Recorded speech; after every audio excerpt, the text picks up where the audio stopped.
तो last term पे हम लोग सीक्वेंस सीरीज में अरिथमेटिक प्रोग्रेशन पढ़े थे, उसमें सम ऑफ n टर्म्स पे हम लोगों ने फार्मूला डिराइव किया था, कुछ उसकी प्रॉपर्टीज को पढ़ा था, है ना, अरिथमेटिक प्रोग्रेशंस की। तो अब एक दो क्वेश्चन सॉल्व करते हैं हम लोग पहले, उन्हीं पे बेस्ड कि कैसे क्वेश्चन होंगे। तो क्वेश्चन लिखो। क्वेश्चन है कि find the sum of first 24 terms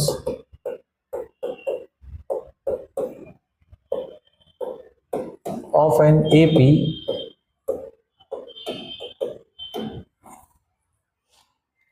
और वो ऐसे दिया गया AP A1 A2 A3 up to A24।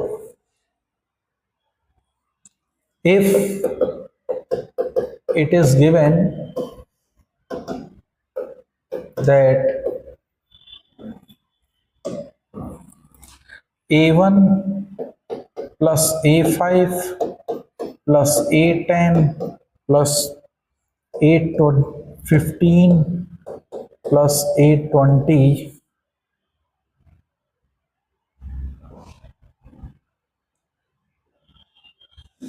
plus A24, okay, इसका सम गिवन है आपको 225। तो अब इस क्वेश्चन को कैसे करेंगे? क्वेश्चन में उसने दिया है कि A1 plus A5 plus A10 plus A15 plus A20 plus A24 इनका सम जो है वो गिवन है 225, और A1 A2 A3 up to A24 ये आपका AP में गिवन है। तो फर्स्ट 24 टर्म्स यानी A1 plus A2 plus A3 up to A24 ये वैल्यू हमको फाइंड आउट करनी है। तो देखो ऐसे क्वेश्चन को कैसे करना होगा, हम लोगों ने पढ़ा था कि अगर नंबर्स AP में अरेंज्ड होते हैं तो equidistance sum from start and end का सम जो होता है वो हमेशा सेम होगा। Is that okay? तो अगर इसमें देखें तो फर्स्ट टर्म अगर A1 है तो A24 लास्ट टर्म होगा इस सीक्वेंस का। बोलो, अगर फिफ्थ टर्म मैं देख रहा हूं A5, this is the fifth from the start, तो A20 जो होगा वो फिफ्थ फ्रॉम द एंड होगा। तो जो सम A1 प्लस A24 का होगा सेम सम A5 A15 का होगा एंड सेम A10 A15 होगा। इसका मतलब है कि इसमें तीन सीक्वेंस आपको मिल रहे हैं, किसके? A1 plus A24 multiplied by 3 कह सकते हैं हम लोग इसको। तो this is nothing but it is A1 plus A24 multiplied by 3 is equal to 225। Okay, तो A1 प्लस A24 इसकी वैल्यू बच्चों कितनी हो जाएगी? 225 divided by 3। Is that okay? अब अगर ये सीक्वेंस है A1 A2 A3 A24, तो इसका सम जो होगा this some is nothing but n by 2 into A1 plus A24 first term plus last term, यही सम हो जाएगा।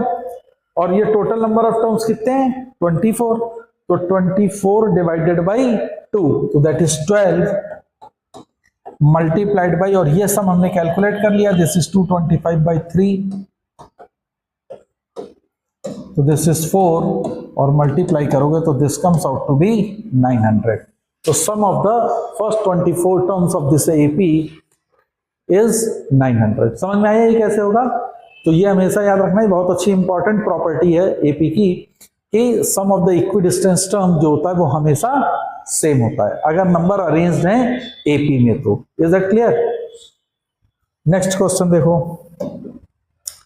नेक्स्ट क्वेश्चन लिखो। नेक्स्ट क्वेश्चन कह रहा है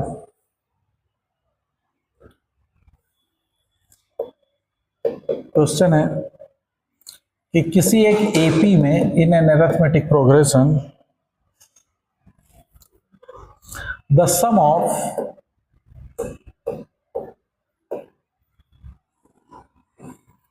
first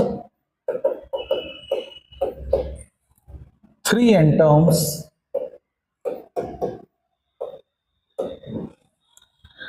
is equal to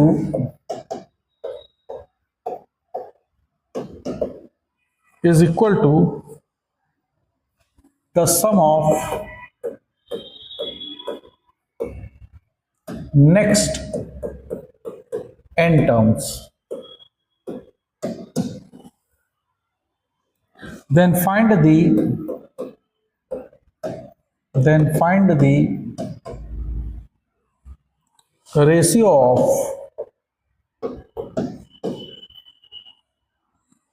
the sum of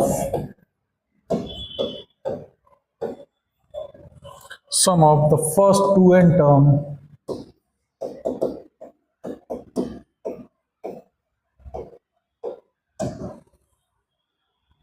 to the sum of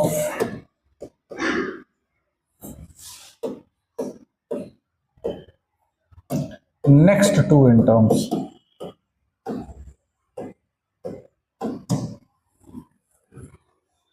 ठीक है,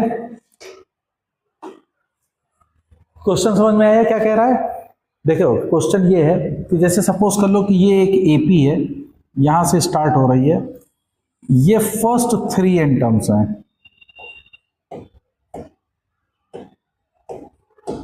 और यहां से यहां तक ये नेक्स्ट n टर्म्स हैं। तो यहां से स्टार्टिंग पॉइंट से ये टोटल टर्म कितने सम हो जाएंगे? S4n, 3n टर्म्स ये और n टर्म्स ये नेक्स्ट n है, तो ये स्टार्टिंग से कितने हो जाएंगे? S4n। तो अब और यहां से स्टार्टिंग पॉइंट से ये 3n टर्म्स तक का सम जो है, this some is nothing but it is S3n। बोलो समझ में आ रहा है ना? अब क्वेश्चन क्या कह रहा है? क्वेश्चन कह रहा है कि sum of the first 3n terms is equal to the sum of next n terms. Next n terms, first 3n terms का सम जो है वो नेक्स्ट n टर्म्स के सम के बराबर है। तो इसका मतलब है कि S3n की वैल्यू S4n माइनस S3n के बराबर होगी। देखो यहां से स्टार्ट से एंड तक S4n होगा, तो नेक्स्ट 3n के n टर्म्स कितने होंगे? S4n minus S3n। समझ में आ रही मेरी बात? बोलो।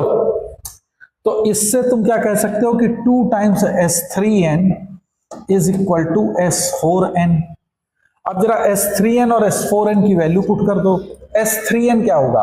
अगर इस AP का मान लो ये कोई एक AP है, इसका फर्स्ट टर्म A है और कॉमन डिफरेंस अगर मैं D मान लूं, है ना, तो what is S3n? 2 times S3n क्या होगा? 3n upon 2 2a plus 3n minus 1 into D। बोलो। और ये वैल्यू इक्वल किसके है? S4n। फर्स्ट 4n टर्म्स का सम कितना होगा? 4n अपॉन 2, अरे ये बात समझ में आ रही? Into 2a plus 4n minus 1 into D। Is that okay? है ना? तो अब जरा इसको कैलकुलेट कर लो, ये कैंसिल आउट हो गया। 3n ये आया 2, n से n कैंसिल हो जाएगा, तो 3 into 2a that is 6a plus 3 times 3d into 3n minus 1 is equal to 2 multiply होगा अंदर, तो this is 4a plus 2d times 4n minus 1। Is that okay? है ना? तो क्या बन के आया? 6a plus 3 times 6a plus 3 times 3।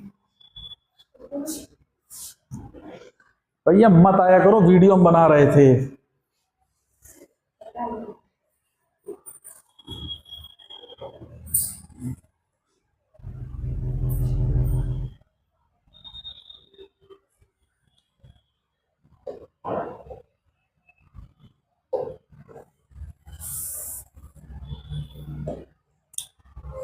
तो देखो क्या आया था? 6a plus 3d of 3n minus 1।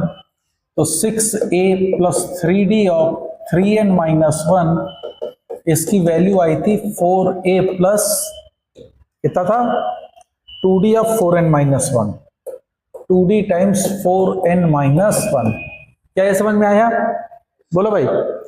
तो इसमें इसको इस साइड ले आओगे तो क्या आ जाएगा 2a is equal to what is the value, ये इधर जाएगा तो ये देखो ये 8nd minus 2d minus 9nd plus 3d। Okay, तो ये बनेगा d minus d times 1 minus n is equal to 2a। तो एक रिलेशन d n और a में हमको मिल गया कि 2a is equal to d times 1 minus n। Is that clear? तो this is your first equation. अभी हम इसको एज्यूम कर लेना है। अब देखो वो क्वेश्चन में नेक्स्ट क्या कह रहा है तुमसे। अब हमें क्या निकालना है, then find the ratio of the sum of the first 2n terms. देखो फर्स्ट 2n टर्म्स मान लो वो यहां पे होगा, तो ये फर्स्ट 2n टर्म्स का सम क्या होगा, s2n। बोलो भाई, is that okay? To the sum of the next 2n terms, तो नेक्स्ट 2n टर्म्स यहां से 4n तक जाएगा, तो इस नेक्स्ट 2n टर्म्स को तुम क्या लिख सकते हो, s4n माइनस s2n। यस और नो? Is that okay? तो हमें रेशियो क्या कैलकुलेट करना है, s2n divided by s4n minus s2n। समझ में आई मेरी बात? तो हमको कैलकुलेट करना है s2n upon s4n minus s2n। तो ये वैल्यू क्या हो जाएगी, अब s2n की वैल्यू क्या होगी, 2n upon 2a plus 2n minus 1 into d upon s4n। What is s4n, 4n upon 2a plus 4n minus 1 into d minus s2n is 2n upon 2 into 2a plus 2n minus 1 into d। क्या ये समझ में आ गया? अब देखो ये n n n तो ये कैंसिल आउट हो जाएगा, ये 2 से 2 कैंसिल होगा, यहां पे आ जाएगा 2 और ये 2 कैंसिल हो जाएगा, n भी पूरा कैंसिल हो गया। तो देखो ऊपर क्या बच रहा है, 2a plus 2n minus 1 into D, 2a plus 2n minus 1 into D upon denominator में देखो ये 2 जाएगा अंदर, तो ये होगा 4a और ये वाला माइनस 2a, तो 2a बचेगा। This is 4a minus 2a, that is 2a plus, अब देखो ये हो जाएगा 2d into 4n minus 1, 2d into 4n minus 1 minus d into 2n minus 1। Clear है ये चीज? अब यहां देखो ये 2a यहां पे भी है, यहां 2a, और 2a की जगह पे मैं लिख सकता हूं d ऑफ 1 माइनस n। तो सब्सटीट्यूट कर दो यहां पे 2a की जगह पे, 2a की जगह पे क्या पुट कर दोगे, d of 1 minus n plus 2n minus 1 into D. बोलो भाई ये समझ में आ रहा? 2a की जगह पे क्या पुट कर दोगे, d of 1 minus n plus 2d, तो ये हो जाएगा 8nd minus 2d minus 2nd plus d। तो अब जरा देखो कैलकुलेट करो, देखो d तो सब में से कैंसिल हो रहा है, this d and d cancel कर दो, है ना? तो ऊपर है देखो 2n माइनस 1 और 1 माइनस n, तो ऊपर क्या बन रहा है, n। तो न्यूमरेटर में है n, डिनोमिनेटर में जरा चेक कर लो, 1 माइनस n लिख लो plus 8n minus 2 minus 2n plus 1, 1 2 और ये 2 कैंसिल आउट हो गया, 8n में से ये 2 और 1 3 या 5n, तो this is n upon 5n, so this ratio comes out to be 1 upon 5। Is that okay? तो जो क्वेश्चन में आपसे पूछा गया था कि व्हाट इज द रेशियो, तो the ratio comes out to be 1 upon 5। क्या ये चीज समझ में आ गई?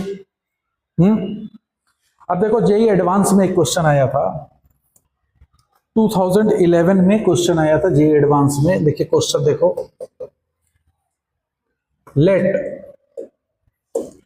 A1 A2 A3 up to AN, कहते हैं अप टू A100, ये एपी में आपको गिवन है, okay, with A1 equal to 3। मतलब उसने कहा है कि ये कोई एपी आपको रिप्रेजेंट कर रही है, इसका फर्स्ट टर्म जो है वो 3 है, क्लियर है। एंड एसपी यानी कि sum of first p terms, SP represent कर रहा है sum of first p terms का, okay, that is A1 plus A2 plus A3, ये आपको पता ही है, up to A100। SP represent the sum of the first p terms of that AP, okay. SP मतलब p टर्म्स तक रहेगा, तो इसको मान लो p ले लो, AP। अब p की वैल्यू कुछ भी हो सकती है, ओके, समझ में आ रही मेरी बात। अब उसने दिया है कि for any integer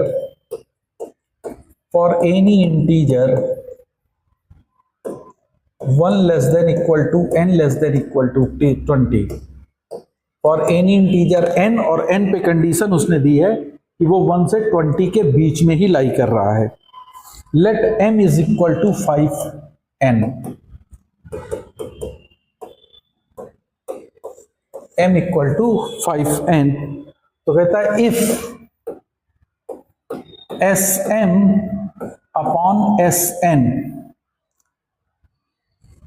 is independent of, it is independent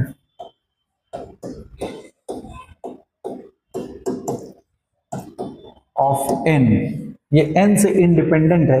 अब ये Sm अपॉन Sn का क्या मतलब है, Sm क्या रिप्रेजेंट कर रहा है, फर्स्ट m टर्म का सम, और Sn क्या रिप्रेजेंट कर रहा है, फर्स्ट n टर्म्स का सम, है ना।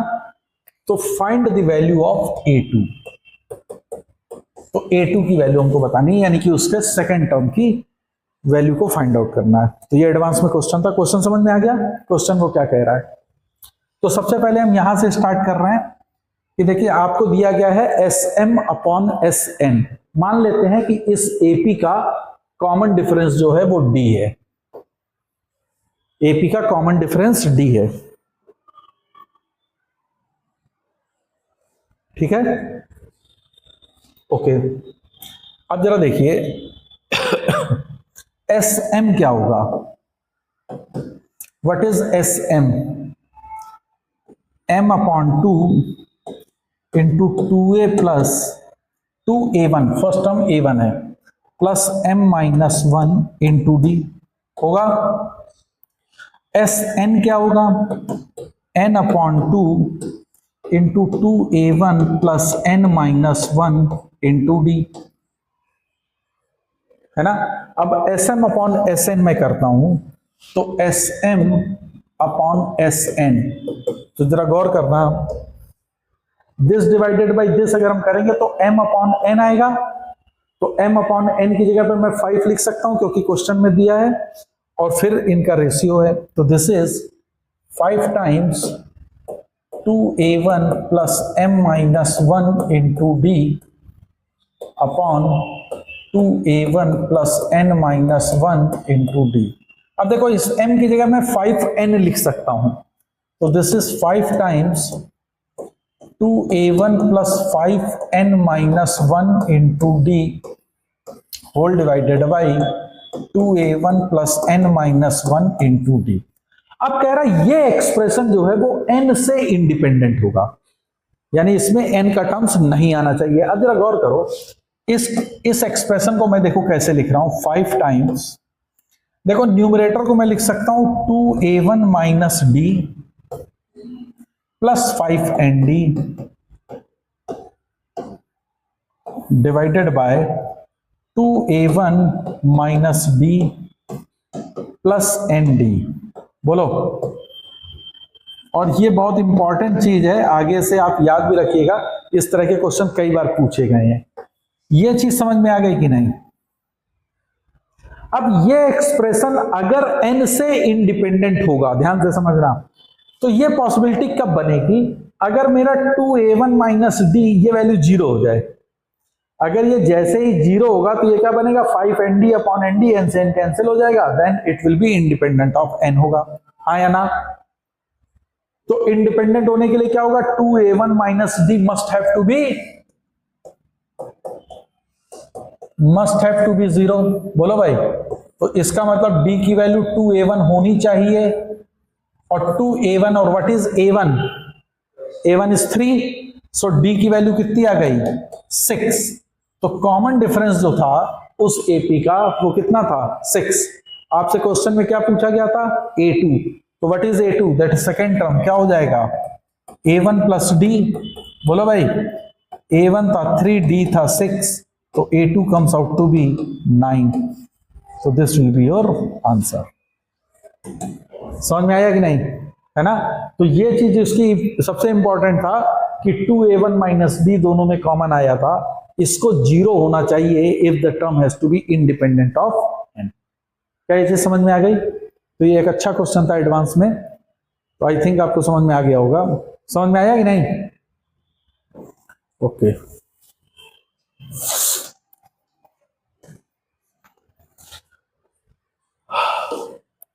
अब लिखिए,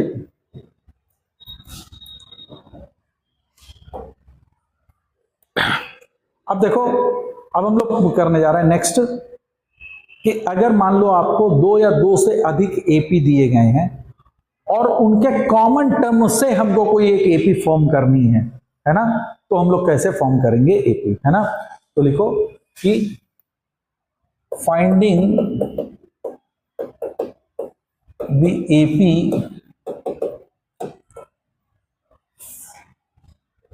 फ्रॉम कॉमन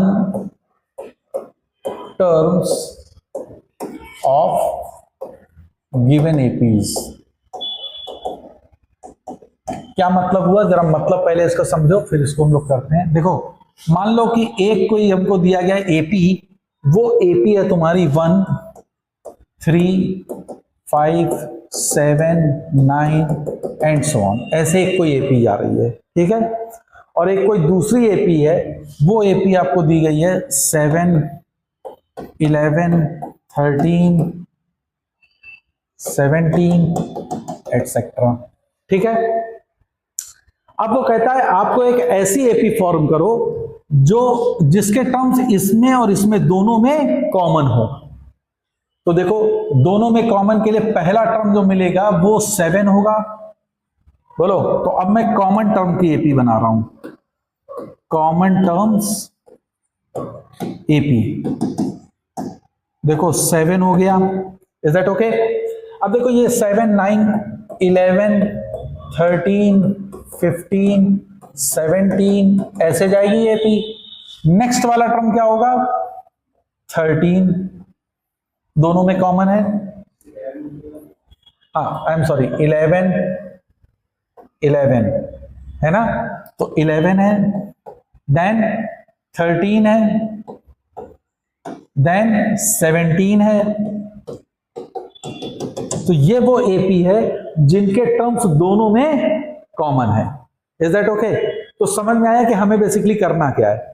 हमें अगर कोई 2 APs दी गई हैं, 2 या 2 से अधिक AP दी गई हैं और उनके कॉमन टर्म से AP को फॉर्म करना है, तो इसको कैसे करेंगे? तो देखो, करने का तरीका आप समझो।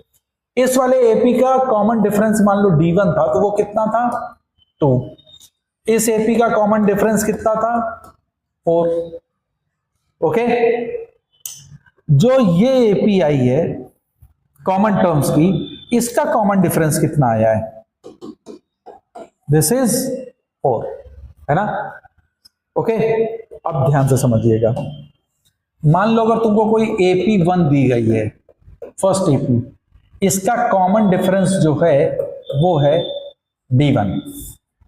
कोई AP सेकंड दी गई है, इसका कॉमन डिफरेंस है D2। कोई AP थर्ड दी गई है, इसका कॉमन डिफरेंस है D3। ऐसे ही मान लो कोई AP nth दी गई हो, उसका कॉमन डिफरेंस DN हो, और इनके कॉमन टर्म की कॉमन टर्म का जो AP बनेगा, कॉमन टर्म AP, उसका कॉमन डिफरेंस अगर आपको निकालना है, तो वो कॉमन डिफरेंस हमेशा इन सबका क्या होगा? LCM। क्या होगा? LCM। तो LCM of D1, D2, D3 up to DN।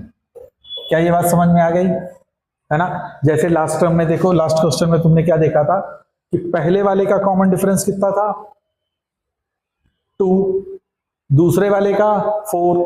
अब कॉमन टर्म से तुम्हें निकालना था तो इन दोनों का एलसीएम देखो, तो 2 और 4 का एलसीएम क्या आएगा 4। तो कॉमन डिफरेंस तुमने देखो कि 4 आ गया था। Is that okay? तो अगर तुमको n नंबर ऑफ एपीज दी गई हैं और उनके कॉमन टर्म से कोई तुमको अगर एपी निकालनी है तो उस एपी का कॉमन डिफरेंस क्या होगा? सारे एपीज के कॉमन डिफरेंस का एलसीएम निकाल लीजिए। जो एलसीएम होगा that would be the common difference of required common term AP. Is that clear? अच्छा, अब एपी के लिए मैंने आपको दो चीजें कही थी, एक तो कॉमन डिफरेंस मालूम होना चाहिए और दूसरा फर्स्ट टर्म, है ना? तो फर्स्ट टर्म तुम्हें जो फाइंड आउट करना होगा तो उसके लिए यू हैव टू ऑब्जर्व, तुम्हें ऑब्जर्व करना होगा कि एपी का पहला टर्म कहां से सारे एपी का स्टार्ट हो रहा है। पहला टर्म इन द सेंस कि फर्स्ट कॉमन टर्म कहां पे मिल रहा है, ये आपको एनालाइज करना पड़ेगा, ऑब्जर्व करना पड़ेगा। मेरी बात समझ में आ रही? जैसे इसमें हमने ऑब्जर्व किया कि पहला टर्म दोनों का 7 है जो कॉमन है ना? तो फर्स्ट टर्म कैसे निकालोगे भाई? ऑब्जर्वेशन, ठीक है? और कॉमन डिफरेंस कैसे निकालोगे? With the help of the LCM of all the common differences. तो with this you can find the first term as well as the common difference. अब हमें फर्स्ट टर्म पता चल गया, कॉमन डिफरेंस पता चल गया, तो कॉमन टर्म की एपी भी हम लोग आराम से बता सकते हैं। क्या ये चीज समझ में आ गई? बोलो भाई।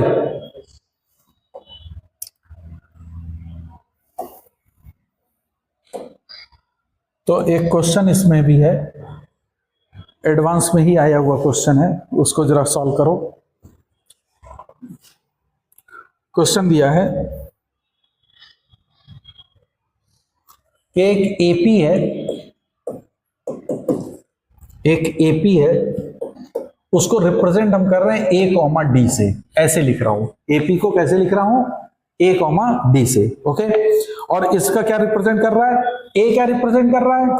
उस एपी का फर्स्ट टर्म, और डी क्या रिप्रेजेंट कर रहा है? उसका common difference, okay?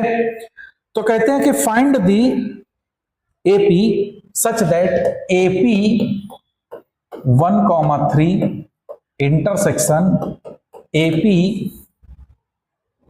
2,5 intersection AP 3,7 is equal to, अगर ये है AP A comma D, then find A plus D. बात समझ में आ गई क्या कह रहा है वो? हाँ, अब वो क्या कह रहा है कि एक एपी है, इसका फर्स्ट टर्म 1 है, कॉमन डिफरेंस 3 है, दूसरा एपी है 2, 5, तीसरा है 3 और 7। इंटरसेक्शन का मतलब होगा कि इन सबका कॉमन, इन सबका common.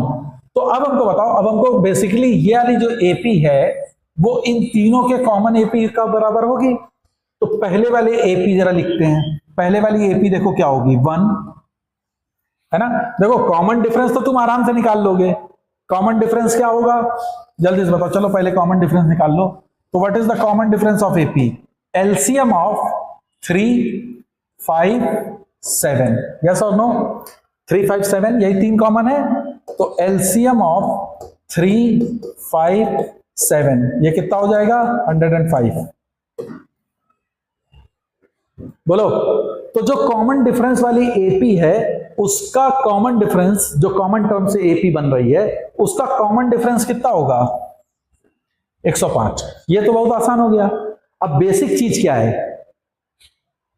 What is the basic thing? First term वो हम ऑब्जर्वेशन से करेंगे। तो सबसे पहले पहले वाली एपी लिखो। पहले वाला एपी देखो क्या होगा, 1, कॉमन डिफरेंस 3 है तो 4, 7, 10, 13, 3 3 ऐड करते जाओ, 16, 19, 22, 25 ऐसे चलेगी ये एपी, ठीक है? सेकंड वाले को जरा देखो जल्दी से। 2 है और 5, तो 2, 5, 7, 5, 12, 5, 17, 5, 22, 5, 27, 5, 32, 37, 42 and so on. Is that okay? 3 वाले से जरा करो जल्दी से। 3, 7, 10, 7, 17, 7 24, 24 7 31, सही कर रहे हैं। 3 7 10 7 17 7 24 7 81 7 38 35 42 है 45 45 52 एंड सो ऑन। तो अभी तक देखो तुमको कोई कॉमन टर्म नहीं मिल रहा है ना। बोलो ये 42 के बाद क्या होगा, ये 47 52 एंड सो ऑन। इसमें जरा देखो 27 29 31 33 35 37 मिलेंगे। 3 का डिफरेंस है ना, आई एम सॉरी मैं 2 का डिफरेंस कर गया। जरा यहां पे बेटा इसको बनाओ 22 3 25 के बाद जरा इसके डिफरेंस बनाते चलो। 25 के बाद 28 31, बोलो जल्दी जल्दी करो। 28 3 31 3, इसके बनाओ जरा 32 34 37 40 43 46 49 52, बोलो। तो देखो 52 वाला जो टर्म है that is the first common term. Is that okay? तो ये तुमको ऑब्जर्वेशन से करना पड़ेगा। Is that clear? तो ए क्या आ गया? What is a? 52। A is 52 and what was the D? 105। तो दोनों का सम कितना हो जाएगा? 157। Is that clear? तो ये आपको अगर 2 या 2 से अधिक एपी दी गई हैं और उनके कॉमन टर्म से कोई एपी बनानी होगी तो you can proceed by this way. Is that clear? Okay okay then.